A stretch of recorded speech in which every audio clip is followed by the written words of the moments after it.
Welcome back to Florida Sportsman, Project Dreamboat. Join us as experts at Wildfire Marine continue the I/O conversion on the Bertram project by bolting on a new Armstrong bracket.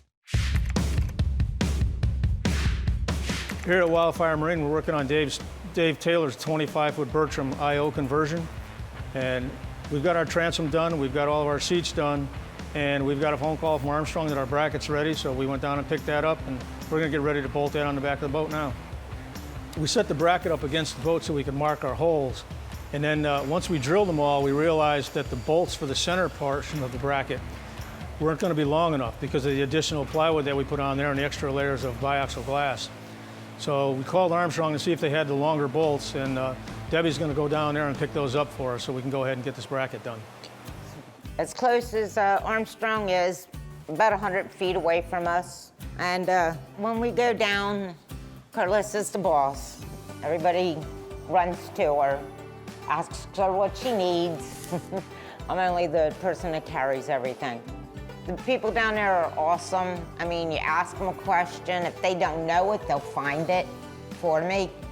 And they gave me what I needed, and she's the one that pays the bills. She hands them the check, and they smile at her.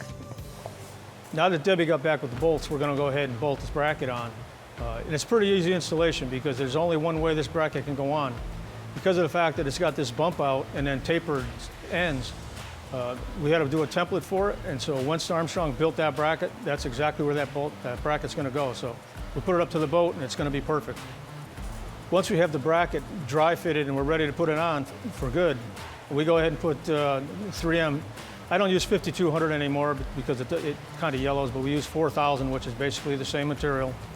And we go ahead and put a bead around the entire outside perimeter, on the inside perimeter, and then we do a circle around every one of the bolt holes in the bottom of the tub, and then we do a third bead across the whole bottom so that we have plenty of sealant everywhere. So once we start to suck this thing up, there's no way it's coming off, and there's no way it's going to leak. One good thing about I/O conversions is the amount of space that Debbie has to work with on the inside. Usually she has to reach through all kinds of hatch openings or down through other places or crawl down on the bilge. This thing here, she can just sit there and she's got access to every single bolt right from the center of the boat. She can reach any direction. So I/Os are very nice jobs to get for a bracket installation.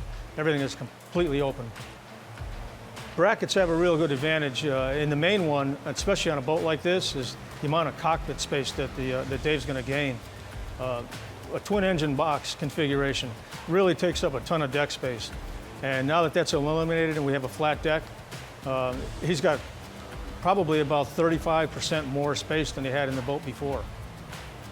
Before we go any further in the inside of the boat, we're going to go ahead and start working on our wiring because we need to have that done for Dave down at Coastal.